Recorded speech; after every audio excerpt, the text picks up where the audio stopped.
रितेश नाम का एक आदमी रहता था। वो अपने माता पिता के साथ रहता था। उसके पास व्यापार करने के पैसे तो थे, पर उसे पता नहीं चल रहा था कि कौन सा व्यापार शुरू करे। इसीलिए वो इस विषय में फैसला लेने के लिए अपने पिता के साथ चर्चा करता है। पिताजी, मुझे पता नहीं चल रहा है कि आपके दिए हुए पैसों से मैं कौन सा व्यापार शुरू करूं। अरे, उसमें क्या है, पकौड़ी का व्यापार शुरू करते हैं। पकौड़ी का व्यापार?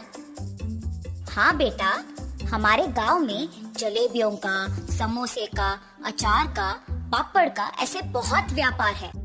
तो तुम्हें कुछ अलग व्यापार करना होगा। गांव में जो व्यापार नहीं है, अगर तुम करोगे तो अच्छा लाभ पाने का मौका होगा।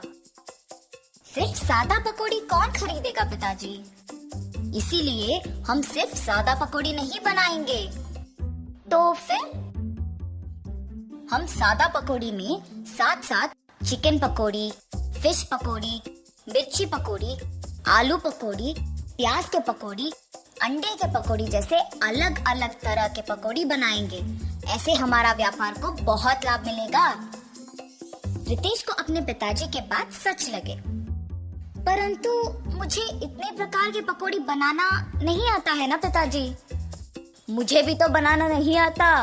हम खुद इन सब के विधि बनाएंगे और इसके लिए तुम्हारी माँ भी सहायता करेगी। ऐसे कहकर रितेश के पिताजी रितेश को प्रोत्साहित करते हैं।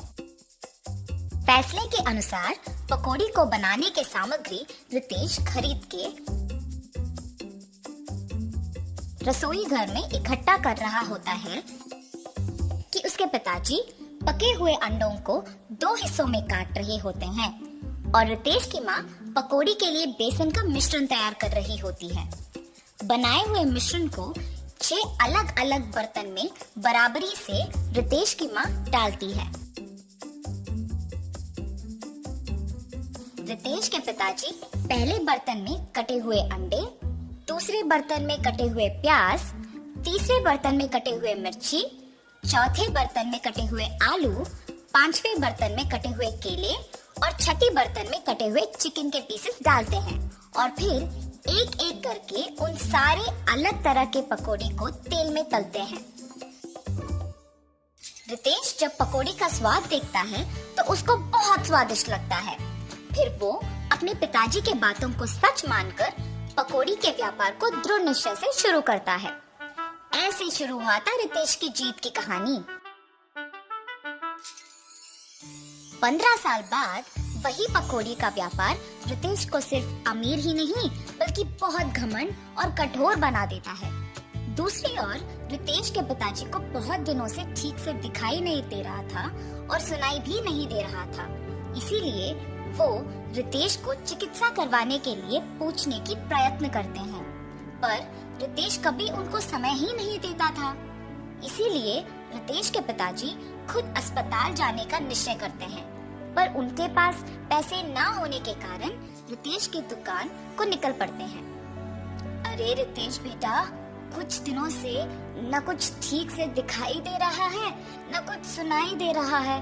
चिकित्सा के लिए 3000 रुपयों की जरूरत है। थोड़ा मदद करो ना बेटा। क्या 3000 रुपए?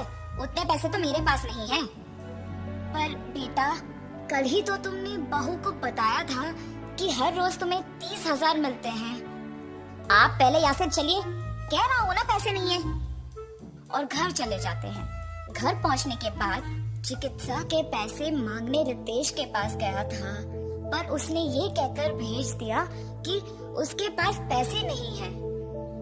क्या 3000 के लिए उसने ऐसा कह दिया? व्यापार तो अच्छा चल रहा है ना। शायद उसको हमारा यहाँ रहना पसंद नहीं। बहू ने भी खाना सिर्फ उन दोनों के लिए बनाया है। मैंने हम दोनों के लिए खाना बनाया है। तो फिर यही है, हमारा यहाँ रहना वो दोनों चाहते ही नहीं है। चलो इसी रात को यहाँ से निकलते हैं। ऐसे फैसला करके दोनों उसी रात गांव से निकल जाते हैं।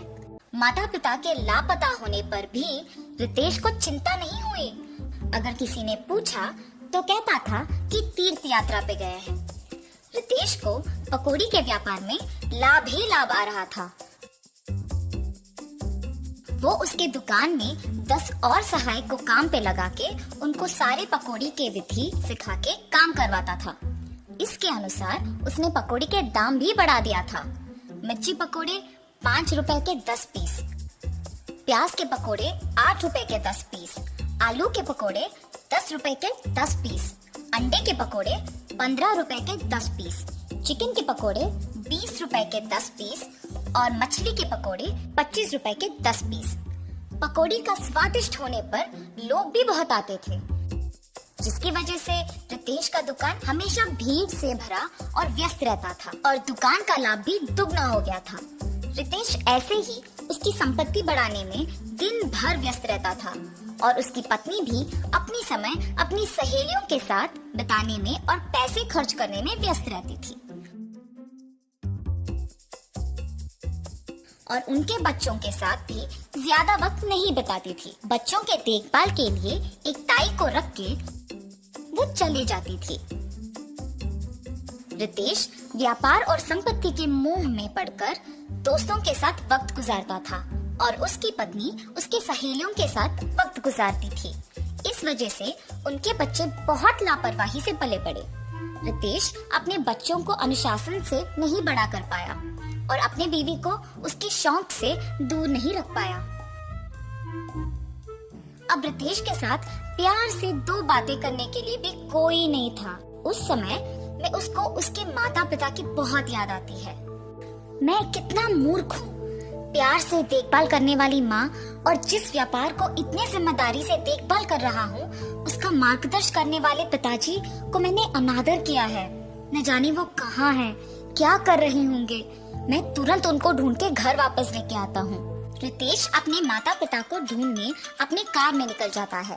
गांव में ढूंढते ढूंढते उसको अपने माता पिता गंदे फटे हुए कपड़ों में नजर आते हैं।